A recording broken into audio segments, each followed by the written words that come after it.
आज मैं आप लोग को एक ऐसी माँ का कहानी बताऊंगा जिसे सुनकर आप लोग सोचने पर मजबूर हो जाएंगे कि वाकई में क्या कोई माँ ऐसा कर सकती है। एक ऐसी माँ जो अपने इकलौते बेटे का गला दबा के हत्या कर देती है, जिसका उम्र अभी मात्र 4 साल ही होता है।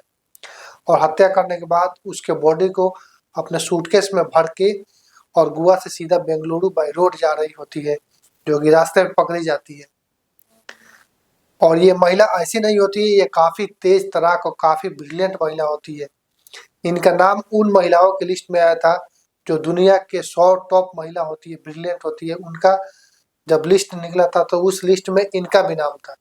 इनका नाम था सूचना सेठ।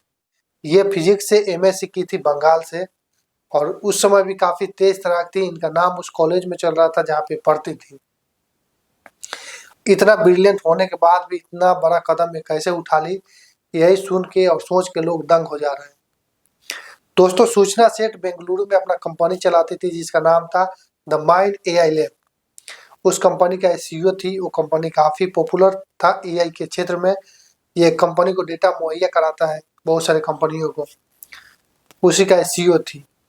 इनका अपने पति से काफ़ी दिनों से विवाद चल रहा था तलाक को लेकर के। ये चाहती थी कि इनका बेटा इनके पास ही रहे, और इनके जो पति है वो चाहते थे उनका बेटा उनके साथ रहे, मगर ये अपने बेटे को देना नहीं चाहती थी। अपने पिता से अपने बेटे को मिलवाना नहीं चाहती थी। इनका बेटा अभी मात्र 4 साल का ही था। उसको क्या पता था कि माँ और पिता में कैसा झगड़ा चल रहा है, जो झगड़ा कहाँ से कहाँ लेके चला जाएगा।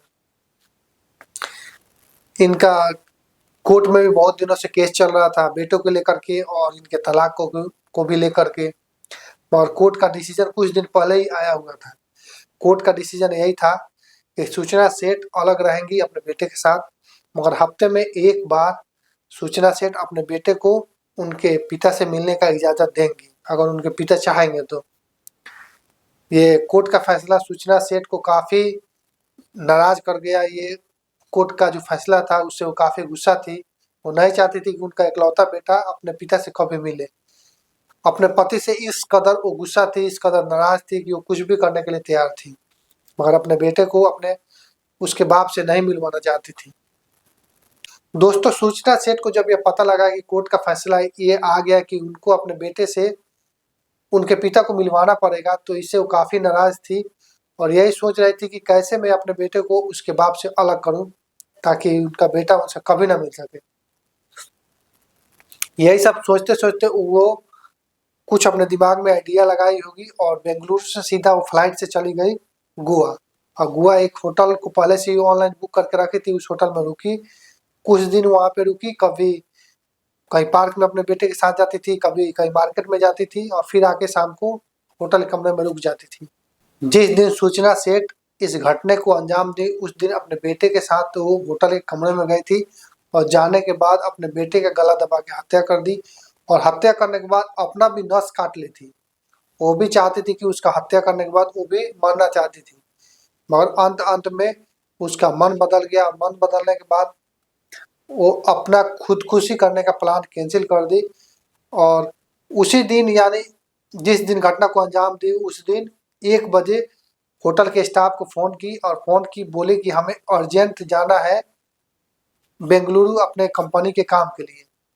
तो होटल वालों को भी लग रहा था कि काफ़ी पैसा वाली है, कहीं इसको काम होगा तो इसको जाना ज़रूरी है। तो होटल वाले बोले कि आप फ्लाइट से जा सकते हैं, कल सुबह 1 घंटा में पहुंच जाएंगे। तो ये बोली नहीं, हमें बाई रोड ही जाना है, आप किसी गाड़ी वाले का व्यवस्था कीजिए, गाड़ी का सारा पेमेंट मैं कर दूंगी, आप लोग टेंशन ना करो। तो होटल वालों को भी लगा कि शायद ये पैसा वाली है, ये गाड़ी से जाना चाहती होंगी। तो होटल वालों के कांटेक्ट में बहुत सारे गाड़ी वाले होते हैं, बहुत सारे कैब वाले होते हैं। तो उन्हीं में से ये किसी इनोवा कार को बुक किए। वो लोग बुक करने के बाद ये लोग होटल के पास बुला दिए कार को। तो उसी दिन ये चेकआउट कर जाती है 1 बजे रात को ही। 1 बजे रात को होटल से निकल गई एक सूटकेस के साथ में। होटल वाले पूछे कि मैम, आपका जो बच्चा था वो बच्चा नहीं दिख रहा है, आप अकेला जा रही है। तो सूचना सेठ बोली कि मैं किसी दोस्त के पास अपने बेटे को छोड़ दी हूँ, उसी को छोड़ने के लिए यहाँ पे मैं आई थी, मैं फिर कुछ दिन के बाद आऊँगी तो उसे लेके जाऊँगी। तो होटल वाले भी ध्यान नहीं दिए क्योंकि वो बाहर घूमते रहती थी, क्या पता किसी के पास छोड़ के आई होंगी। तो सूचना सेठ एक सूटकेस के साथ उस इनोवा कार में बैठी और बैठ के वहां से वो निकल गई। फिर सुबह होटल के कर्मचारी सूचना सेठ के कमरे में जाते हैं कमरे का साफ सफाई करने के लिए, तो देखते हैं वहां पे कुछ खून का निशान पड़ा हुआ है। फिर उन लोगों को शक हुआ तो वो लोग वहां के नजदीकी पुलिस थाने में फोन किए। फिर वहां पे पुलिस वाले आए तो उनसे वो लोग बताए कि सर मैडम जो आई थी वो अपने बेटे के साथ आई थी, और जो जब जा रही थी तो उनका बेटा उनके साथ नहीं था। हम लोग पूछे कि आपका बेटा कहाँ गया, तो वो बोली कि किसी रिश्तेदार के यहाँ मैं छोड़ के जा रही हूँ। फिर पुलिस वालों को भी शक हो गया कि ये सब खून का निशान, ऊपर से उनका बेटा गायब। तो सीसीटीवी कैमरा देखा गया तो देखा गया कि जिस दिन सूचना सेठ बोल रही थी कि बेटे को छोड़ के आई हूँ, उस दिन अपने बेटे के साथ ही वो कमरे में गई थी। तो पुलिस वालों को पक्का यकीन हो गया कि अपने बेटे के साथ कुछ ना कुछ की है।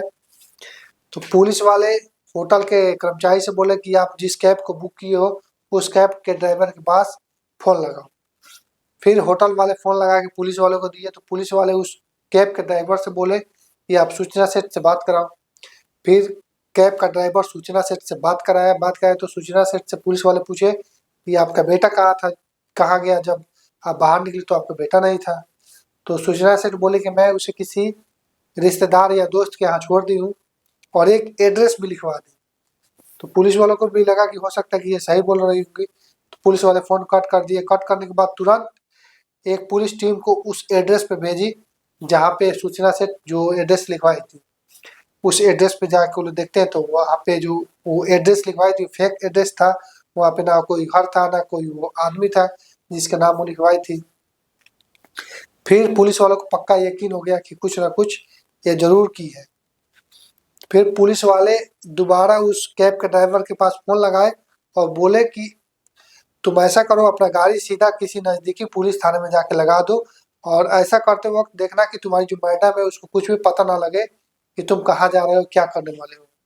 कैब के ड्राइवर को पुलिस वाले बढ़िया समझा दिए कि अगर तुम्हें पता नहीं होगा कि नजदीकी थाना कहाँ है तो कैब कहीं साइड में लगाना चाय पीने के बहाने से और किसी से पूछ लेना, और पूछने के बाद किसी भी नजदीकी थाने में जाके और गाड़ी को लगा देना। लगाने के बाद तुरंत हमसे बात कराना वहाँ के किसी स्टाफ से।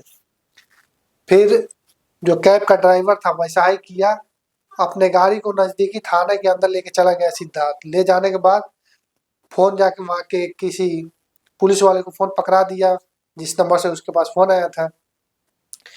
फिर उन दोनों पुलिस वालों में बात होने के बाद इन मैडम का तलाशी होने लगा। तलाशी लेने के बाद इनके पास तो कुछ नहीं मिला। जब इनका बैग निकाला जाने लगा गाड़ी से तो मैडम घबराने लगी। फिर बैग को खोला गया तो ऊपर बैग के कपड़ा था और कपड़े के नीचे उनके बेटे को ऐसे रख दिया गया था जैसे उसमें आराम से सोया हो। फिर उसको निकालने के बाद बाहर किया गया। उसके बाद पुलिस वाले सूचना सेठ से काफी विस्तार से पूछताछ किए तो पूछताछ में वो ज्यादा देर तक टिक नहीं पाई और अपना गुनाह कबूल कर ली। वो चाहती थी कि उनका बेटा उनके पति से कभी ना मिले, क्योंकि 2 साल में इनके अंदर उनके पति के लिए काफी नफरत बढ़ चुका था। वो अपने पति को बिल्कुल देखना नहीं चाहती थी और अपने बेटे को भी उनको दिखाना नहीं चाहती थी, क्योंकि उनका जो पति है वो सबसे ज्यादा प्यार अपने बेटे से ही करता था और वो चाहती थी कि उनका पति उनके बेटे से कभी ना मिले, क्योंकि वो जब अपने बेटे के बारे में सुनते थे या फिर उससे मिलते थे तो काफी खुश हो जाते थे। तो यही सब वो सोच के कि उनका बेटा उनके पति से कभी ना मिले इसलिए इस घटना को अंजाम दी। और जब कहानी प्रकाश में आया तो जो भी इस कहानी को सुना वो ये सोचने पर मजबूर हो गया कि एक पढ़ी लिखी माँ इकलौते बेटे के साथ ऐसा कैसे कर सकती है। माँ तो भगवान का दूसरा रूप होता है, मगर ये माँ एक ऐसी पढ़ी लिखी माँ जो कि दुनिया के 100 टॉप महिलाओं के लिस्ट में इनका नाम आया था, वो माँ ऐसा कर गई। ये वाकई में सोचने वाला बात है दोस्तों। अगर ये जानकारी आप लोग को अच्छा लगा हो तो प्लीज इस वीडियो को शेयर जरूर कीजिएगा। और हमारे अगले वीडियो को देख करके हम मेल करने वाले व्यक्ति का नाम है भारत माँ क्रिएटर, उनके चैनल का नाम है। और जो एक और भाई साहब है उनके चैनल का नाम है राजू बिहारी ऑफिशियल। ये लोग मेल किए थे मेरे ईमेल आईडी पे। दोस्तों अगर आप लोग भी अपना परिचय देना चाहें तो आप लोग हमें मेल कीजिएगा, आपको ईमेल आईडी इस वीडियो के डिस्क्रिप्शन में मिल जाएगा। और वीडियो देखने के लिए बहुत बहुत धन्यवाद।